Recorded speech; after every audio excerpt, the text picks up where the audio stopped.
Welcome, everyone, to this week's episode of the Bamboo Lab Podcast. As always, I'm your host, Brian Bosley, and for the better part of the past 26 years, I've had the most distinct honor and pleasure of working alongside and coaching some of the world's top performers. And what we do here each episode is we bring their ideas, their challenges, their experiences, and their wisdom directly to you. Do you oftentimes feel like you're that hamster stuck on the wheel and you're spinning, but you're just not going in the right direction? Well, if so, you have landed in the right spot. The Bamboo Lab Podcast is written, created, and broadcast just for you, all you strivers, thrivers, and survivors out there. All right, well, before we get started with our amazing guest today, I just want to give some updates on our statistics and where we're located, some demographics. And right now, the Bamboo Lab Podcast, after the first 6.5 months, 7 months, is now being followed and listened to avidly on 6 continents, 31 countries, 47 states, and 680 cities. And we're growing rapidly. Today, I want to read one nice, quick, short heart letter we received a couple of weeks ago. Just the kind I like. It was an email, I believe, and it said, "Thank you for your podcast. I'm currently listening to the Doug Linnick episode. These just keep getting better. Keep up the momentum. We'll do our best to do so." All right, this episode is dedicated to a lady by the name of Blanche. Blanche, we want to thank you from the bottom of our heart and our family for being such a good friend to my mom, for being there when she needs, to being a confidant, a person that she can spend time with during the day, and someone that has loved her unconditionally for so many years. We thank you. This one's for you. Let us dissect. All right. Okay, today we have a guest on that has been a virtual friend, I guess we could say, or a friend of mine, I would call a friend, for many years. And the relationship started off in a very interesting way. I read a book probably 10 or 12 years ago that affected me deeply. And I was driving to the airport one day and I realized how deeply it affected me. And I'll share that story in today's episode. And so I reached out to the author. I said, "I just need to get to know you." And we just began corresponding. Then we became Facebook friends. And then I said, I have to reach out to Wendy during this for this podcast in the first year. So today we have an amazing person. I mean, you're going to hear her story, and she's very inspiring, very accomplished.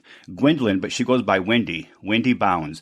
Wendy is an award-winning journalist and author whose career spans some of the largest media brands, including the Wall Street Journal, ABC News, CNBC, and many more. Most recently, she was the chief content officer at Consumer Reports. But later this month, she's going to start her new role as head of content for a fast-growing digital startup app called SmartNews, which is one of the world's leading news discovery companies. Now, I'm going to share with the Bamboo Pack. I normally don't read the entire bio of my guests, but there was nothing I wanted to take out of this, so bear with me. She's got some great stuff. She's also working on a new book for a division of Penguin Random House about her late-in-life adventures into the competitive endurance sports of obstacle racing, while teaching readers to change the story of what they can expect from middle age, both mentally and physically. I know that's going to be going in my cart as soon as it comes out. She's already competed in 2 Spartan Race World Championships, including 2021 in Abu Dhabi and in the United States Emirates. But here's the part that connected me with Wendy. She's the author of a book called Little Chapel on the River, a pub, a town, and the search for what matters most. She published this in 2005 as a hardcover, and I believe it came out in softcover the next year. It chronicles her experiences in an old Irish pub in New York's historic Hudson River Valley following the terrorist attacks of September 11th, 2001. When she's not working or climbing ropes and throwing spears in her backyard to train for races, Wendy serves on several boards, including American Public Media's Marketplace franchise. She lives in New York Hudson's Valley with her wife, Lisa, a journalist at Reuters and a former Fox News entertainment correspondent, and their dog, who often trains alongside Wendy. Long bio, but nothing could be taken out of that. Everything was gold. Wendy Bounds, welcome to the Bamboo Lab Podcast. Hey, Brian, it's so good to be here and so good to hear the memory from you of how we first met and how long ago it was. So I also want to say congratulations on the fast growth of this show. Pretty impressive.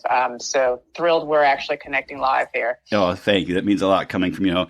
It's funny because for the Bamboo Pack, Wendy, I don't know when I reached out to you. I bought this book probably not not long after 2006. I bought it in paperback, and I reached out to you soon after I read it.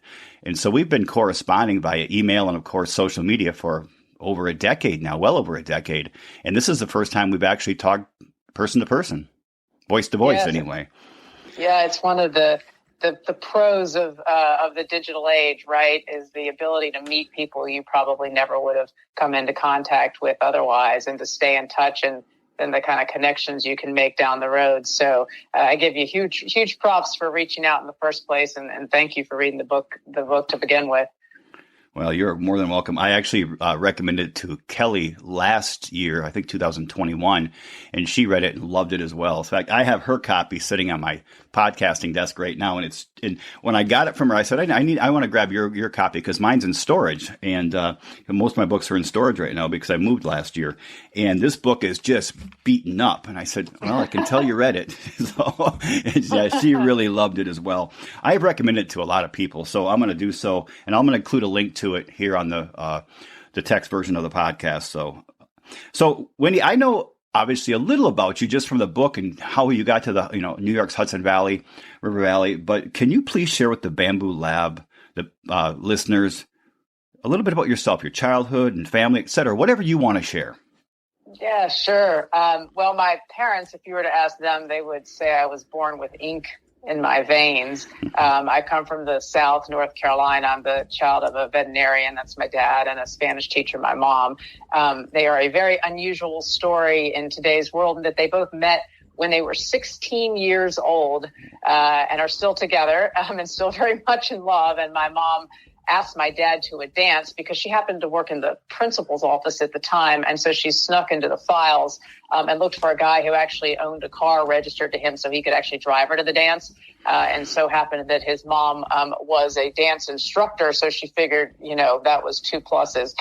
So my mom was a little bit of an intrepid reporter in her own right in those early days. And maybe I got a little bit of that from them. But we were a pack of three growing up. And since I didn't have a sibling to talk or to fight with, I spent a lot of time channeling whatever I was thinking or feeling into words on paper. Hence probably the ink in the veins metaphor that they used. I was thinking, Brian, for this episode, I was thinking, what was the first thing I ever wrote? And I actually believe it was something called The Camel and the Fly, which was a fable I wrote after my feelings had been super badly hurt by a girl named Amber who lived next door. And I channeled all those tears into a fable about a camel and a fly and a pool of water. I think I was supposed to be the camel and she was the fly, and somehow the camel tricked the fly into not drinking water, which was really clever because camels can go a long time without water. So looking back, I don't think that the moral of the fable was particularly clear,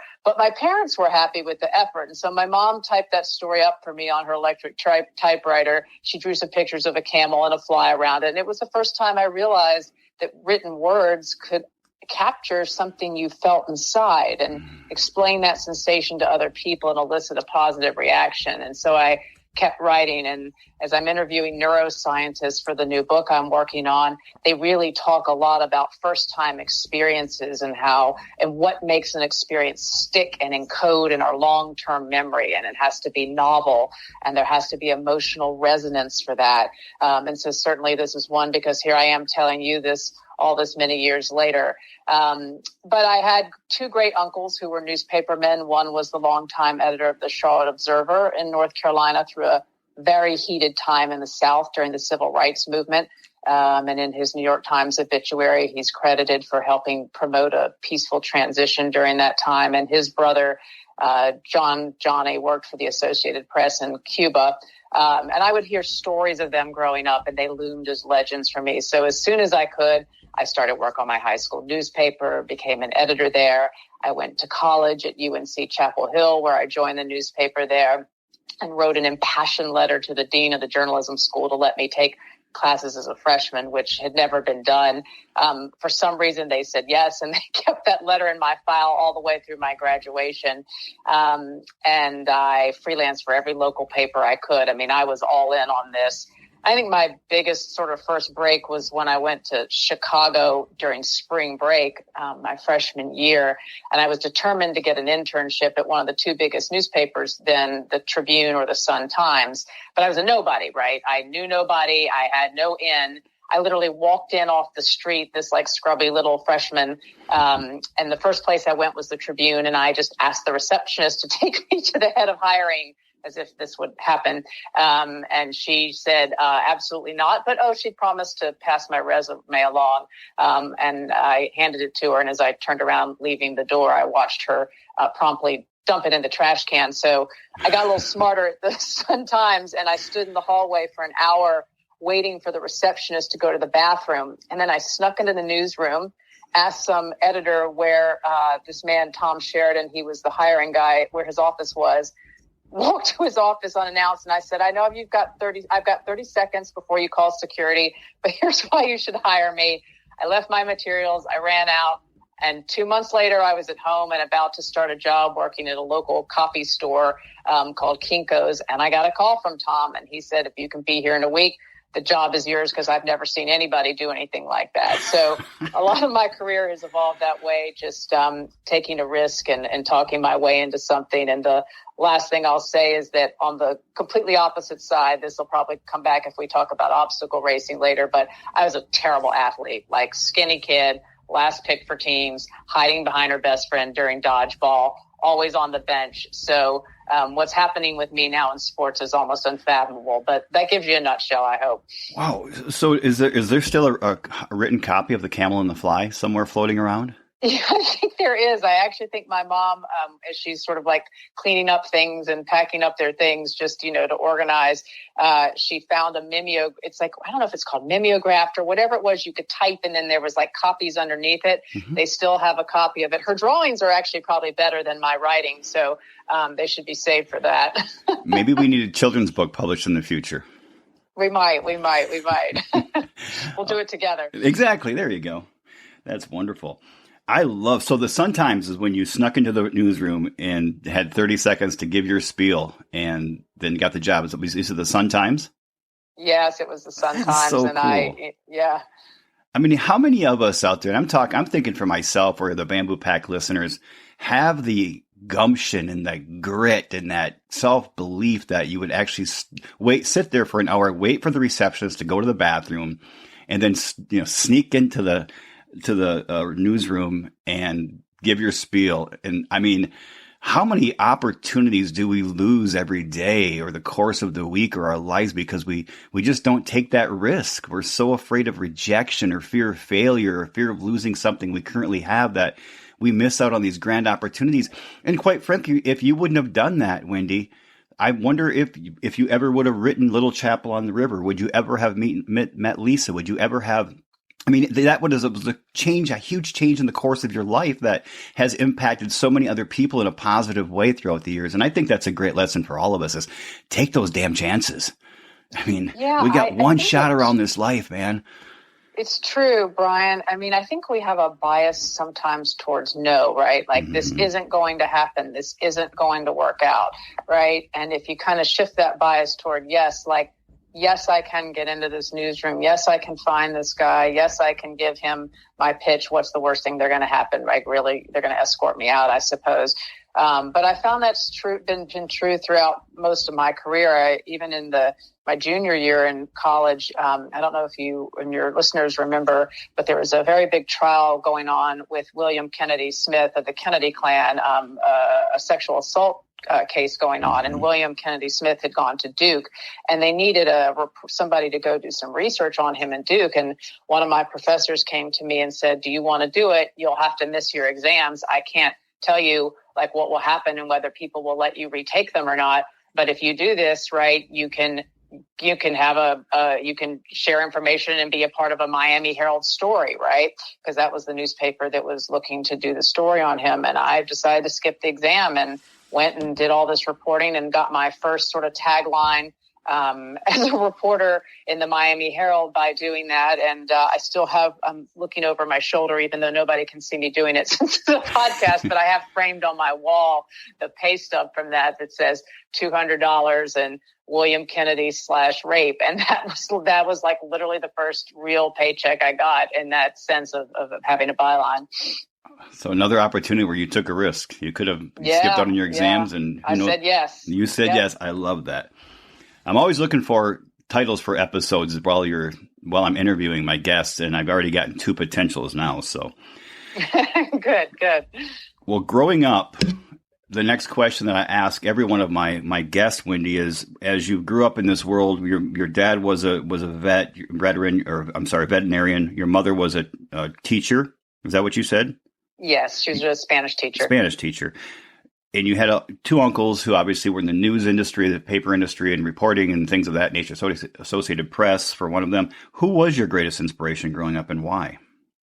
Yeah, I'm going to kind of bucket it. I do want to start with my parents, since you just raised them. They are 2 people who are highly capable, both intellectually, but also practically speaking. I mean, my dad's now retired as a veterinarian, but he's a guy who can perform like highly complex surgeries, save animals' lives, but he can also take apart an outboard motor engine and fix it. He does all his own yard work. He has his own tractors. He rebuilds their pier each time a hurricane hits. And it's the same with my mom. She's fluent in another language, but she can catch, clean, and cook a fish, right? And that importance of the ability to mix the cerebral with the practical and the hands-on has really stuck with me. And I noted with some fondness that you list ditch digger, Brian, as one of your jobs on your LinkedIn profile, which really resonated with me because that was clearly very meaningful to you, the work that you did that summer. And so those I have to put them first.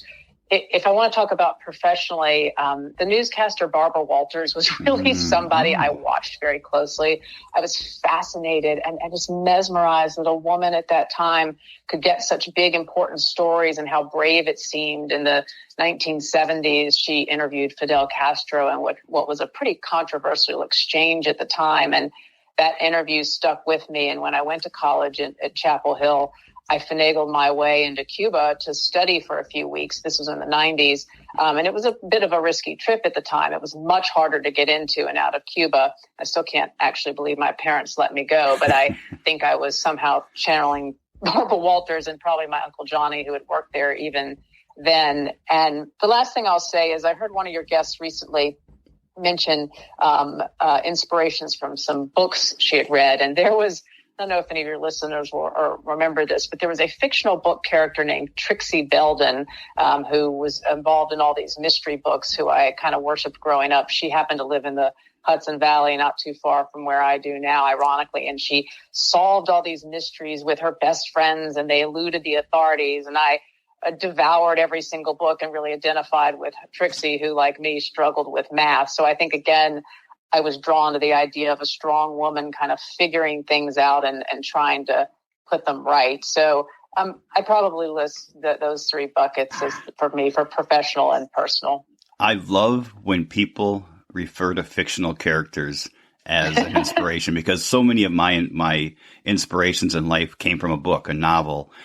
And one of mine is Jonathan Livingston Seagull. Even though it's a bird, I just love his character. The book by Richard Bach, written in the early 70s. Absolutely. And one of the books that I read it every year, and it's changed my life. Now, I know. It's a wonderful book. I have, you mentioned dog-eared copies of books. I have a dog-eared copy. It was my mother's favorite book and one of mine as well. So we share that in common. Oh, wonderful. Yeah. I find those oftentimes at bookstores, used bookstore, sometimes at a garage sale, and wherever I see it. If I find it on sale, I buy it and I'll hand it off to people on occasion. I think I have 3 copies, and the one I cherished the most was a gift from a family member, and it was a hardcover, but he bought it used. But it had some writing in it already, which I kind of think is interesting when you buy a book and it's used and somebody else's writings in it and their highlights and kind of what they thought, what they got out of it. But I have that thing so highlighted and some of my books and pages and some of the books that have mean so much to me, they look like the inside of a Swiss watch when you open it up because there's arrows and diagrams and words that I put on the margin. So that's one of those books that has I've been able to do that with. I love that. That's great. And then when you go back years later and you see what was meaningful to you, right? It reminds you of whatever stage of life you were in, and it helps you kind of figure out where you were and where you've come, how far you've come. It does. I had a guest on a few weeks ago by the name of Doug Linnick, and he's written several books in the business arena, emotional intelligence and things of that nature. And he wrote a book when he was in his 20s called The Simple Genius You. And when we were advisors or managers at American Express back in the 90s, we got a copy of that book. It was one that all the managers had to read. It's a simple book. It's a fable. It's not really a fable. It's not a fable, but you can read it in probably 45 minutes.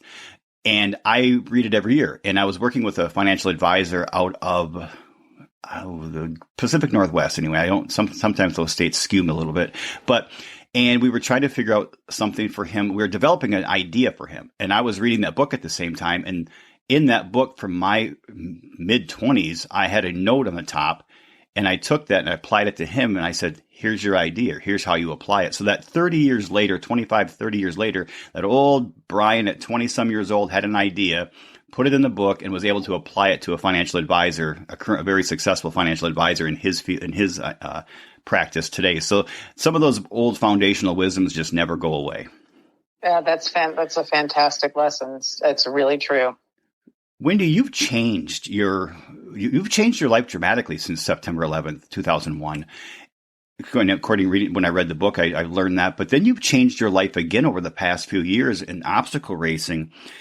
What has been the greatest learning you've had over these past 12 months to 36 months? And by the way, the world has gone through a lot of change, of course, but what have you seen as your greatest learning? I think this is one of the best questions you ask people, and I'm always mesmerized by the different answers you get. For me, I think it's pretty straightforward in that middle age, which I'm smack in, doesn't have to mean the end of new beginnings, right? We hit this period in life where we think, Brian, that we're fully baked, right? There's not enough time. There's no energy. There's no room for firsts anymore. We're just winding it down to the end. And yet, as the founding father of modern psychology, a guy named William James describes it, we all generally have something untapped inside of us. And this human capacity for a second wind, as he calls it, is a pretty captivating perplexity, right? He suggests that the ability to tap deep stored up reserves of energy to seek excellence is there in all of us. And yet most of us, we just continue living unnecessarily near our surface. And so for me, becoming a competitive obstacle course racer where you're running up and down mountains, carrying heavy loads of rocks and sand, climbing 16-foot ropes, traversing across rings and over high walls, that has given me a new identity. I mean, one that I never thought would be part of my, the way people describe me at a time when I thought who I was pretty locked up. And so, I think, Brian, we hear this white noise of narratives that tell us after a certain age, there's no point in pushing the envelope.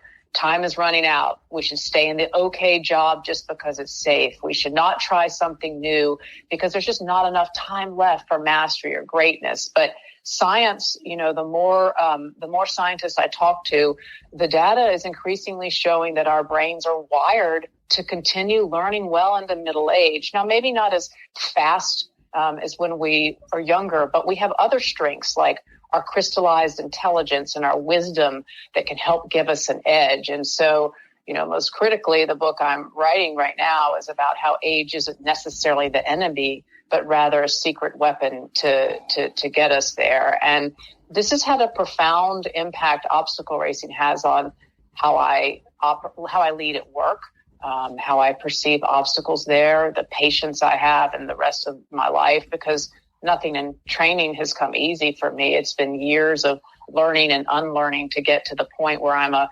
competent competitor who can often land on the podium in the top 3 of her age group. I went to school with a woman who many people may know her name. Her name is Mia Hamm. She was one of the most famous soccer players there. She was at UNC the same time I was.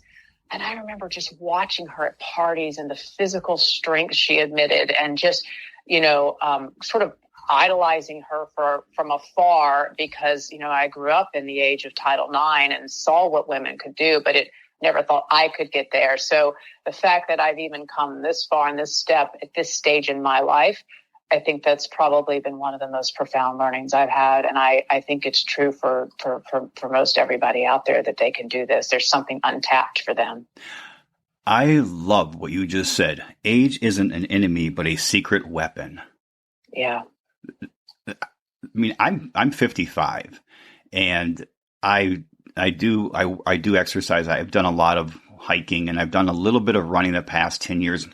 And I really decided this summer to increase my cardio, which now I'm running a lot further than I have in probably 20 years, 25 years. And I'm doing a thing called a rucking, hiking, 4 to 5 miles with a heavy weighted backpack. But what I'm witnessing or experiencing now, Wendy, is I played rugby in college, and at my size, I wasn't a very big guy. I wasn't a very strong guy. I wasn't a very fast guy, but I played a position with a lot of aggression, a lot of anger and pain in my heart. So I sacrificed my body a lot in that sport. And I did the things that other people didn't like to do, like get into a ruck and go for the ball and start. And I notice now that that old aggression is coming back in a physical ailment where shoulders are hurting, hips are hurting, things of that nature a little bit more. So I really have to have that self conversation quite often, is where am I at? Am I pushing my body too far? Do I need to step back and let it heal, or am I just overcoming another obstacle? So that's something I struggle with a lot, is it really something I need to slow down and rethink this and go a little different pace for a while? Or do I just need to plow through this physical ailment and continue going to the next level? And I normally go the latter. I usually keep going through it. And then the next morning I heard a little further, a little more. And the next day I say, I'll go for a shorter run tomorrow. Then I end up going for even a longer run, because my idea is to always increase my run every day. Every time I run, go a little further, a little faster. And I'm struggling with how do I deal with that. So I'm looking forward to your book coming out. Any idea when your book will be published?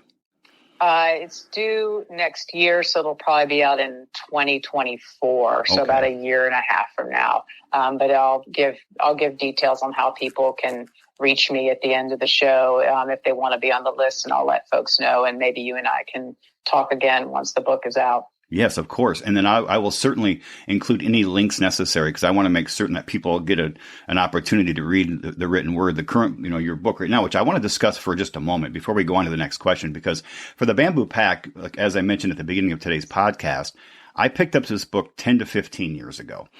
And it looked interesting. I was looking for something that would kind of quiet my mind. And it had that nice cover on it. And I thought, this is interesting. And I've seen other books since then come out in the same genre, which I'm assuming this book has an impact or a reason for that.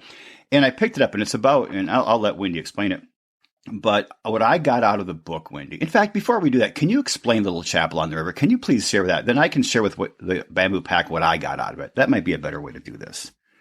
Sure. And I think this is, one of the questions I often hear you talk about for people is like, what's one of the most difficult things you've always gone through? And I always think that's a tricky question, right? Because one person's level of difficulty is only measurable to what they've endured, and someone's life can always be far more difficult, right?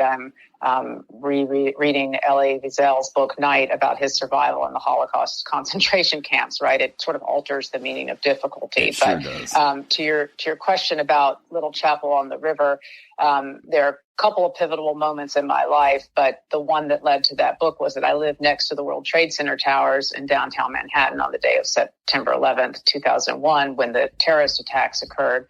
And I was right across the street from the towers. I was in the shower when the first plane hit the tower across the street, and it reverberated throughout our apartment building. It's almost like, I always describe it as someone had dropped this enormous giant cauldron on top of the building, and it shook like that. And I got out of the shower and looked outside the windows, saw people pointing and screaming at the towers and the smoke coming from them, which was the plane. We now know. We turned on CNN to sort of figure out what was happening. And as we turned on CNN, we saw a second plane flying across the screen on CNN at the same time. We heard it over our heads and then heard the impact in real time across the street. So knowing that two planes weren't an accident, we evacuated and were fleeing by the river, the Hudson River, with all these people pushing their baby carriages, and they were barefoot, and men were half dressed with briefcases. And that's when the first tower fell, and it was those giant plumes of smoke you see in the images coming around the sort of corners of the buildings. And we were thinking about jumping in the river to escape, which would have been horrific had we done that. But we were hearing these military planes overhead, and we didn't know they were our own military planes. We thought bombs were about to drop. And at the end of the tip of Manhattan, the second tower fell. And, that's when I thought, well, this is it. This is the end. And I, started praying to God in that very aimless way we all do when we have no control over our circumstances, promising that if somehow I could get out of this, things would be different. I would be different. I would be better somehow. We got very lucky, and we spied one of those food trucks that, sell food like, rolls and coffee down to the commuters. And he was packing up to leave, and we ran over and begged him to let us get on board. And he hesitated, and then he relented, and we rode up the highway with him, passing out water and Snapple and anything else that was in his cart for free to people to wash their faces off because they were just covered in the dust from the towers falling. So that we were very, very lucky to escape, and went back the next day looking to rescue our cats. And the only reason they let us even near the building was because we were dressed all in white and we looked like medics. So they let us through, and we climbed up, I think it was 10 flights of stairs. And we were fortunate that the fire department had been busting open people's doors, but we had to look for survivors, but we had our big lock on. And so the cat was still inside and in there. And we gathered our cat, we gathered our neighbors' cats by crawling through their window in a building across the street, pushed them up to a veterinarian to treat them. So that was a pretty pivotal day, as it was for so many people. And the next few months, we went through all sorts of tests for anthrax and asthma and chest x-rays. I had pretty intense nightmares, being strapped to the nose of a plane and flying over the tower site and being really scared that we would hit all these souls of people who had died that were floating in the air. I'd hear a plane fly overhead and crouch under the desk where I was working because it would trigger that. But the way this led to the book is that the apartment building I was living in was shut down because it was badly damaged from a piece of the Trade Center hitting it. And so I ended up living with some friends in the Hudson Valley, where I still now live, and we borrowed their home. And one day on the way back to Manhattan to look for apartments to rent, we were waiting for the train, and there happened to be this little Irish pub and country store right by the train depot in this town of Garrison, New York. And we popped in, and it was this old-timey Irish proprietor and a bunch of the locals in there. And, we were clearly foreigners stepping in there, but he said, come on in, have a beer. And one beer became two, listening to all his stories and being there. And it felt like the safest place in the world. And that ended up being the trigger for me to move and rent a home in that same town. And then I soon learned that the fate of this country store and that proprietor's business was hanging in the balance. And my book became a book about how a town sort of rallied around to try and save this place. And I called the people who were there human duct tape, holding it together. And just being there reinstilled my faith in humanity and the world through the people I met there. So that's the baseline of the story, Brian, and I'll toss it back to you. Stay with us. We'll be right back. Get the latest insights from top mortgage pros on Mortgage Connects, a podcast by MGIC. We interview thought leaders from across the industry to share their wide-ranging expertise and candid views on critical market developments and current housing trends. Our guests reveal highly effective marketing and referral strategies, training tips and best practices, and what you can expect from the mortgage market in the future. Hear from experts like best-selling author Todd Duncan, U.S. Bank's Lenny McNeil, and Freddie Mac's Danny Gardner. Listen to Mortgage Connects on your favorite app or at mortgageconnects.com today.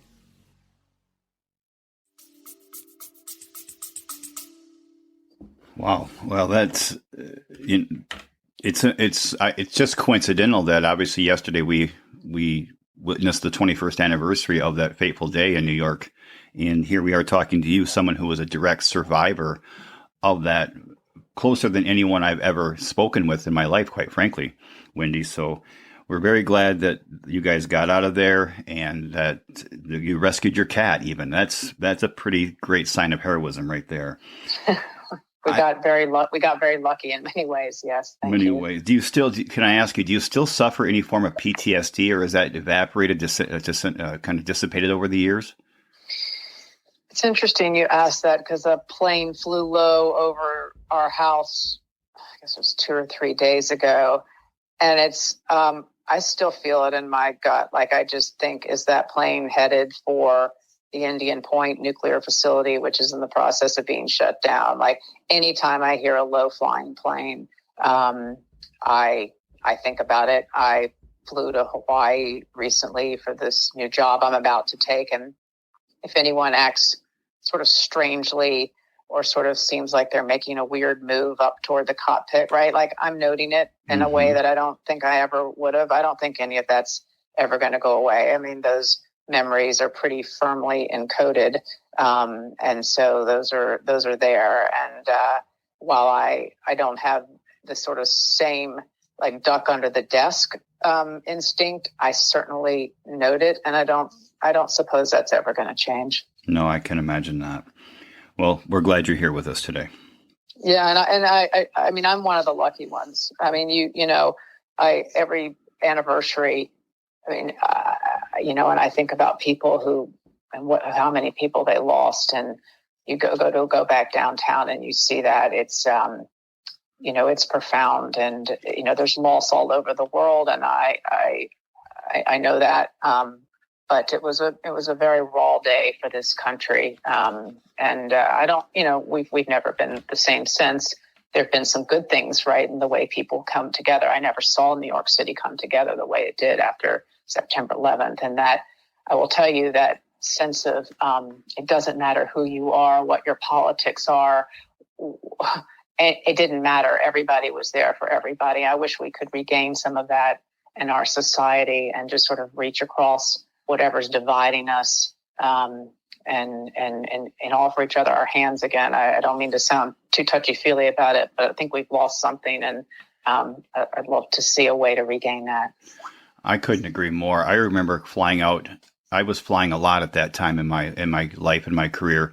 And of course, for 3 or 4 days when everything was shut down, I didn't fly, but I flew out exactly 1 week later on 9/18. And I don't remember what airport I was in, but I remember everybody was talking to each other. We were in line, people were looking back and, you know, sharing stories. And it was almost like we were part of a family reunion that we hadn't seen each other in a long time. It was really a strange feeling. And I couldn't decide whether people were doing that because they wanted to be close or they were doing it because they were trying to size everybody up to see if you were a threat or not.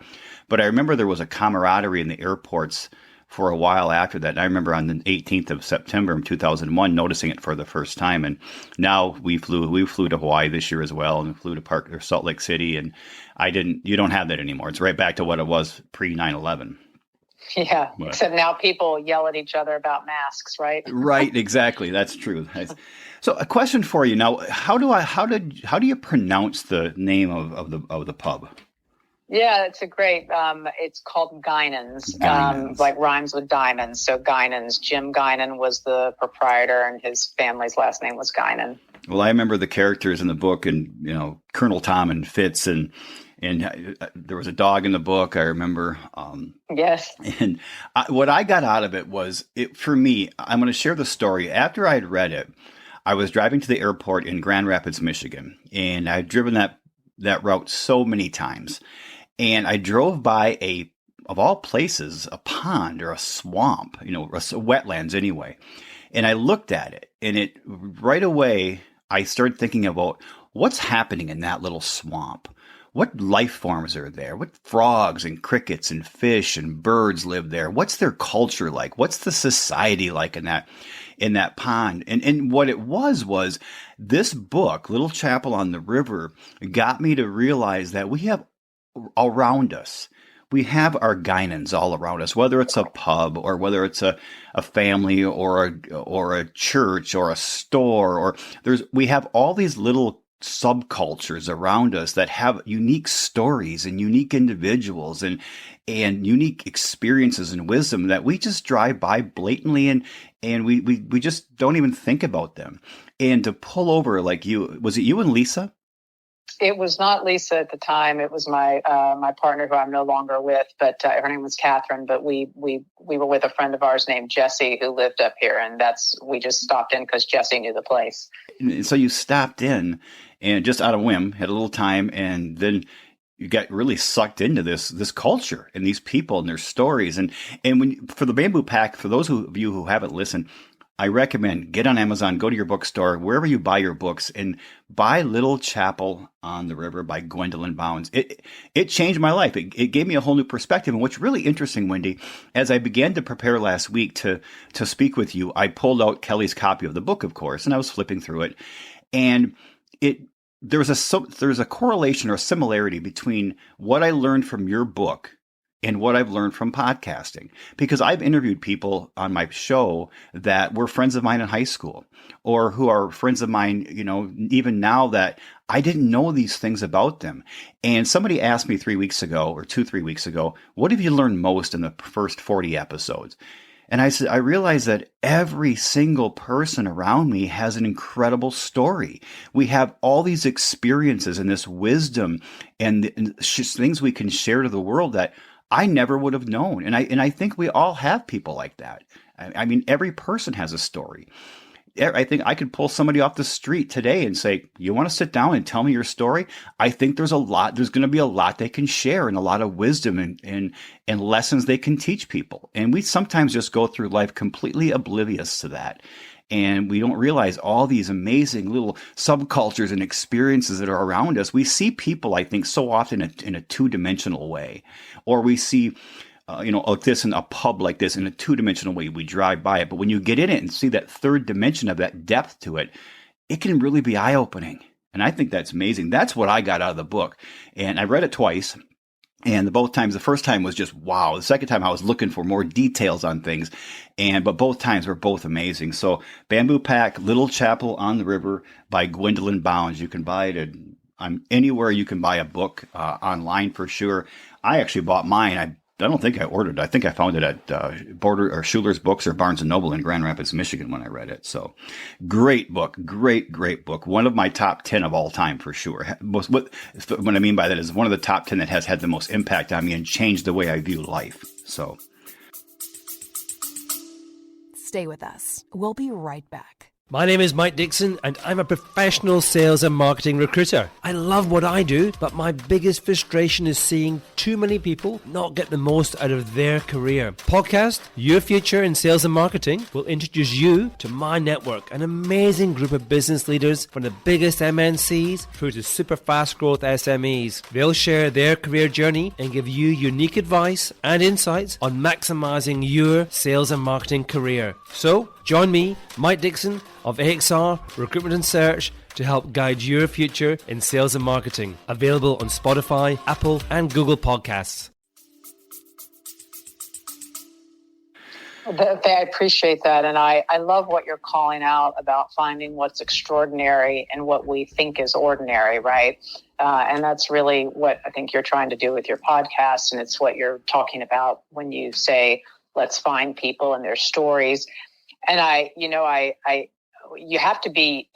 eyes have to be open to it. And I count myself quite lucky that social media had not quite taken off the way it has now when I spent my time and was reporting in the bar, because I think I would have been, felt this pressure to have been capturing everything on Instagram, right, and Facebook, and the whole reporting process, and I wouldn't have had the relationships and the time and the just the patience to sit down and hear the stories. And so while there's so much good that comes from it, I mean, look, you and I are sitting here talking because of social media.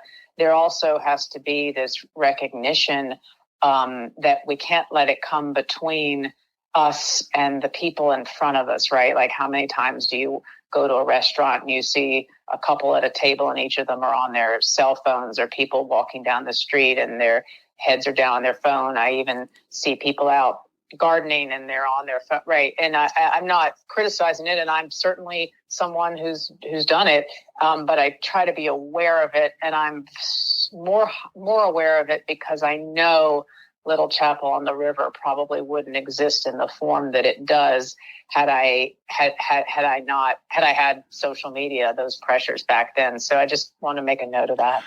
I think you're right. Well, I think you said something earlier that really caught me. The age is not an enemy, but a secret weapon. I mean, social media should not be our enemy. It should be a secret weapon, and we can use it as a weapon or a tool.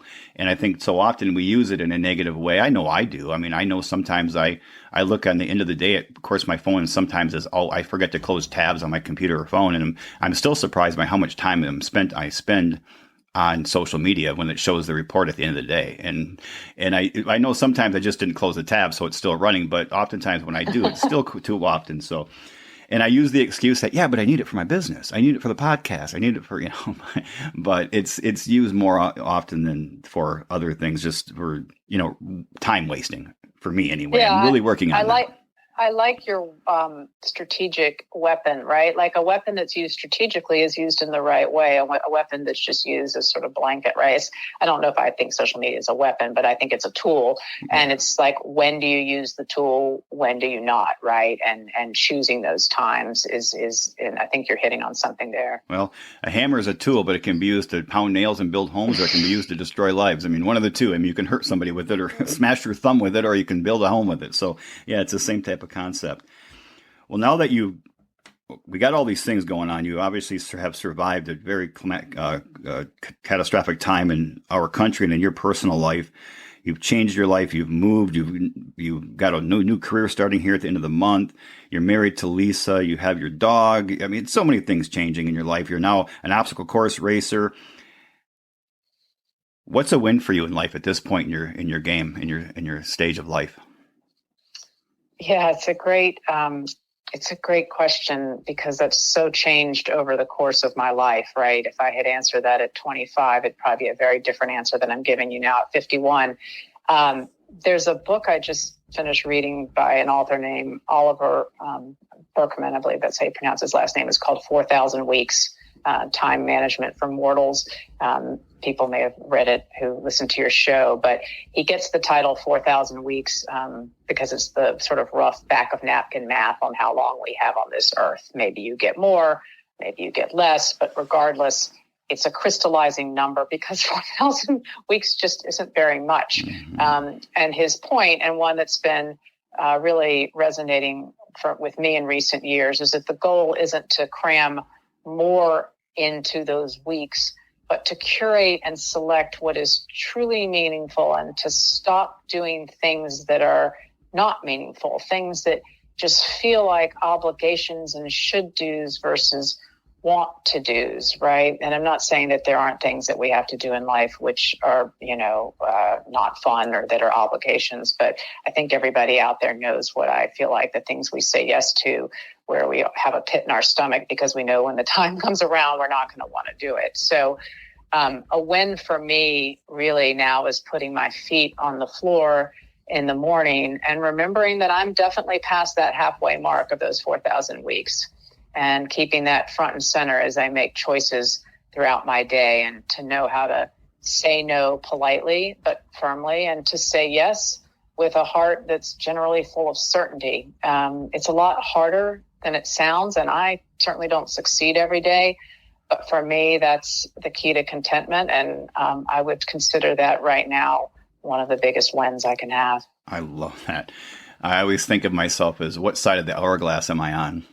You know, Yeah. I have Yes. we have a 12-year-old Peekapoo, a little 12-pound, 12-year-old dog who still has the energy of almost the energy, I should say, that she had when we got her at 6 months. But at the same time, I know she's on the far end of the hourglass, and it's scary. Then you put that into your own perspective for your own life and the people you love.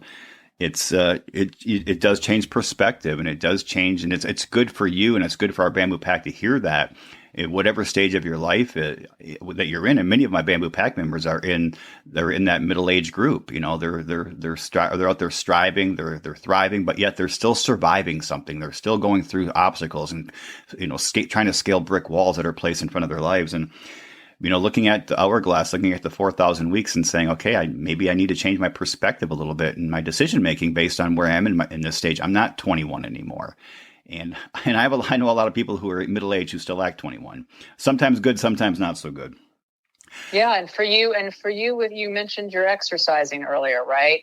And I think that's so interesting. I was really listening to you with that, and you mentioned you started rucking, which is a great thing to be able to do, right? As your body is aging, and for you, you're going to have to unlearn, right? Your natural instinct is to keep push the way you did when you were younger. And yet your body is saying to you, hey, the joints, the parts, they're not quite there. And so you, in a sense, have to unlearn a way that you've been wired and relearn a new way to keep yourself, muscularly fit and your respiratory fitness up there, because those are the two most important things we all need to pay attention to. Mm-hmm. But that's a challenge for you. And I'm coming back to that because you just made me think of it again. It is. And I think today's a good lesson for me, because I was deciding what I was going to do this afternoon and how far I was going to go and how much, if I was going to ruck, how much weight to put in the pack, and if I'm going to run, how far and how fast I'm going to run. So maybe this is a good perspective shifting moment for me. Let me know. You let me know. I will. I will, Wendy. I'll let you know what I decide and how it turned out. I have never heard of the book 4,000 Weeks. I don't think, anyway. I mean, I don't recall it, but I'm going to order it as soon as we get off here. I'm going to jump on Amazon and order it.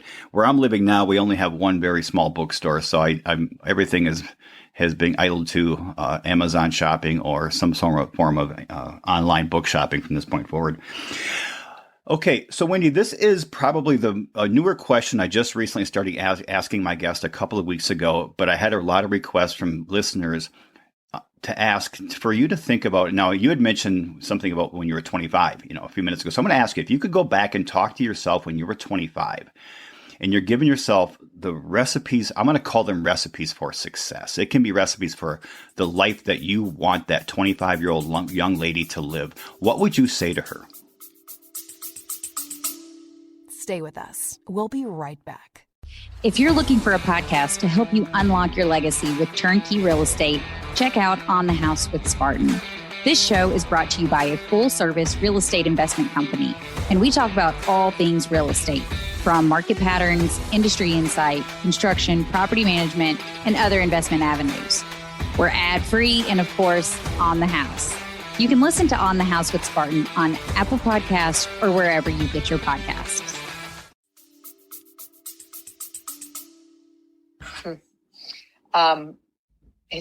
I am going to actually cheat, but I'm going to give him full credit. There was a guy in my book, very important man to me. His name was John Guinan. He was the son of Jim Guinan, the proprietor, and part of the book is John sort of wrestling with whether or not he wants to take over his father's business, and is this what he wants to do, and does his father believe in him? And John became a very close friend of mine, and he unfortunately died of a brain tumor at a far too early age, in middle age, after the book was published.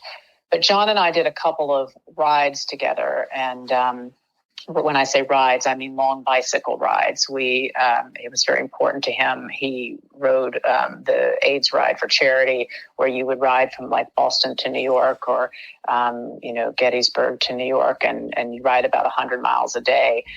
And I remember the first race I did, and you note that I called it a race, so that's important because I'm coming back to that. I did it with John. And I just was type A, and I was going hard at it every interval, every 12, 15 miles. I was racing all the way to the pit stops. And John was behind, just pedaling in his own way and talking to people. And he was making friends and relationships and cheering people on, stopping to help people if they had a flat tire. He was doing everything that I wasn't. I was much younger then. And I remember at some point, I think we got done with the race. I'm getting a little bit emotional thinking about this. He turned to me and he said, "Hey, kid, remember, life's a ride. It's not a race." And if I could go back and talk to my 25-year-old self, that's what I would tell them, that life is a ride and not a race. And the more you can remember that, and it's hard when you're young because you are pushing, but it's some of the best advice I ever got. And and John lived that to the fullest. And it's why he was such a unique, wonderful individual. It's why you're talking about the book in part now, somebody who's never met him, right? And so I just wanted to share that. So I appreciate your asking. Oh, of course. So that's a great lesson for all of us, Bamboo Pack, regardless of our age, whether we are 18 or 98. Remember, life is a ride. It's not a race. And I can tell you, Wendy, and the Bamboo Pack Bamboo Lab listeners, that's a lesson I wish I would have learned at a much younger age. I think things like anxiety wouldn't have been a factor in my life as much. I would have been able to enjoy. I'm just starting now in the last probably 8 to 10 years to really reflect back more, journal more, starting a little bit of meditation, but I'm still not good at that. I'm still afraid of it. But really stopping and really looking at life, I think, going back to the little chapel on the river, or my experience with being able to interview such amazing guests like you, Wendy, it's even looking at life from that third dimension, stopping and stop just seeing the up, down, sideways of people in life and things that we experience, but go deeper with things and really look beyond what we see with our eyes and ears and really experience life a lot more. I'm far from mastering that. I'm still an apprentice at that, but that is the next stage of my journey. So I think that is so apropos what John Guinan said to you on that ride/race. Thank you for that. Yeah, I think we work at it until the end of our days, right? I don't think it's something you nail. I think you just keep at it. I agree. We went for a run Saturday. It was raining here, so myself and Kelly and her amazing 12-year-old daughter, Adeline, who I call Peeler, and Peeler's best friend Emma went for a run on Saturday, and it was raining, but we decided to go for a run anyway, just a mile and a half. And we were running, and Kelly slowed down a little bit behind us, and she walked a little bit, and myself and the two young girls kept running, and they were running a little fast, and they started having a conversation of, slow and steady wins the race, and the tortoise and the hare, and it kind of captures exactly what we said here. And I said, guys, yeah, that's what this is. We're just going for a run. There's no who gets to the finish or the next stop sign fastest, or who hits the garage door first is not the winner. We're just going for a run. So I had my opportunity to share that with a couple of 12-year-old young ladies. So with this great experience, and I know you've got this amazing opportunity that I'm sure you're just going to crush coming up here with your new role coming in here in the next couple of weeks. Really, it looks like. So I'm probably setting that up. But what is next for you, Wendy? What's the next thing for you? Yeah, I mean, you summarized it well, and you said I've kind of upended everything, right? At age 51, right? I left a very sort of stable job at a big company that's been around for 80 plus years at Consumer Reports, and I'm joining a Tokyo-based startup tech company called SmartNews, where I guess I'll be something of what they call a modern elder there. But I believe in their mission, right? They're a news curation app whose their mission is to help break consumers out of the filter bubbles by exposing us to news from different perspectives, right? And I feel like that's some of what I got when I was in Guinan's. The bar and country store that's in the book was many different perspectives, and it made me see the world more holistically and reach across lines. And that's what the baseline mission of this organization is. So I'm looking forward to going there and throwing myself way out of my comfort zone of traditional journalism and being part of a startup tech company. And I folks download, it's a free app. So if folks download SmartNews and you want to email me and tell me what you like, don't like, that would be super helpful. And you can find that on my emails on my website, gwendolynbounds.com. Perfect. That will all be. And in the meantime, I'm writing a book. So, yes. Right. Like, so there's that. So it's a busy next 8 to 12 months for sure. Remember, it's a ride. It's a ride. This will be a ride. And you know what? It actually helps, though. Sometimes it's just like, if I think about it as a ride, I don't panic about like, oh, if I'm getting this done, getting that done. You just kind of do what you can every day. I had somebody once tell me, with books, just get down 500 words a day. And if you can get 500 words a day down, you'll get it done. And with my last book, Little Chapel, I found that was right. So I'm sort of, as you mentioned, not trying to have anxiety about it all. And, you know, that you can't plan everything, and there's always curveballs. So you just do the best you can with what you've got and the time that you've got. I love that. For Bamboo Pack listeners, I will have the links necessary for Wendy's her website as well as for the book in the text version of all of the podcasts and all the platforms. So please explore. Please reach out to her, give feedback on her new position at SmartNews, things, etc. I know I'm going to be getting the app. So, all right, Wendy, one last question. Is there anything I didn't ask that I should have asked? Is there any parting message you want to leave to me and the Bamboo Pack audience?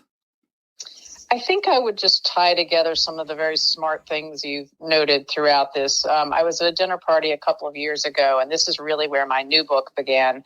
And this older man had cornered a little girl who was one of the kids of the host, and the guy was well into his gen, and he was trying to make meaningful contact with this little girl who was very suspicious of why this man was trying to talk to her, until he asked her the question, so what do you want to be when you grow up? And boy, then was he sorry, because she got so excited and she started rattling off all these things like, I want to work for Apple Computer or be a veterinarian because I love to pick the dead birds up off the road and bury them. Or maybe I'm going to be an artist because I drew a unicorn once marrying a caterpillar, like just on and on and on, until the guy was like, I could tell he was just like, oh my gosh, I've got to get out of here. But I remember listening to that, and it just hit me with full force, like a punch to the stomach, that if I was 45, then nobody was ever going to ask me that again. What do you want to be when you grow up?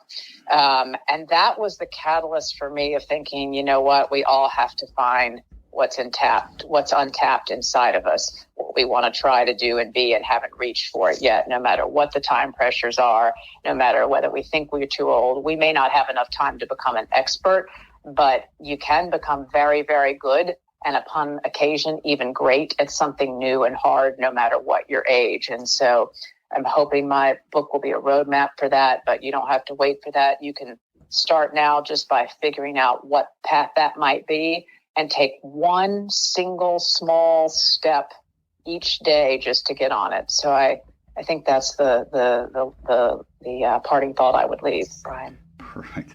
Well, you just made my afternoon so much more difficult. Now I have to cipher through more potential titles for today's episode. Well, probably better to have more than not enough, right? Right. Yeah, it hasn't quite reached the paradox of choice yet. I got it down to 3 anyway. So Bamboo Pack, please hear that, because I think that's one of the most profound things today. And I love that final question, because it kind of allows, in this case, Wendy to just here's what I want to say.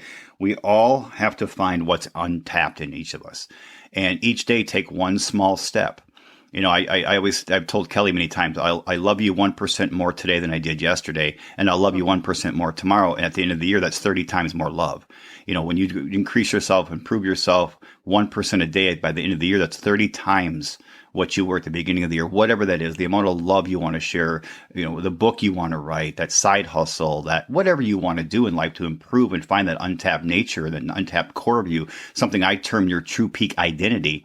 1% improvement every day, just small steps to find out and really go after what's untapped with us. But remember, it's not a race, it's a ride. Yeah, it's true. Well, thank you for that, Brian. Well, thank you. Well, Wendy, I have to say this was one of my favorite interviews. This went better. They've all been so amazing, and they all go better than I expect. And some I have not very high expectations for, and I'm really surprised at the end. This one I had high expectations for, and you exceeded them immensely. So thank you so much for that, and thank you for sharing your story. and such a difficulty you've gone through, and the challenges and how you've overcome those. And quite frankly, you're changing the world because of it. So thank you so much for who you are. And please give my best to Lisa, and just keep doing what you do. I'll be in touch. And thank you for being such an amazing guest on the Bamboo Lab podcast. Yeah, well, I appreciate it. I'm glad you didn't tell me you had high expectations in the beginning. You would have made me very nervous. If I can make you nervous, I'm pretty happy. I really, really enjoyed the conversation, and good luck with the show. Can I have 2 minutes after I sign off today? Absolutely. Thank you. Well, Bamboo Pack listeners, thank you once again for tuning in. You know how much I appreciate. I hope you know how much I appreciate you all, because I truly do. You have helped make this podcast such an amazing success in the first 7 months. And I'm going to ask a favor. We need those algorithms to continue to kick in. Please, I know you're going to love what Wendy had to say today. Please smash and hit that like button. Please write a review if you can on your platform. Give us a rating, whatever your rating you think it could be. And please, by all means, share this with 3 other people. Give them the opportunity to hear what amazing guests like Wendy Bounds and all the other guests have to say, and the wisdom and experiences they share. And one thing before I sign off, remember, we all have those guidance in our life. We all have those moments, those people, those little stops, those in life.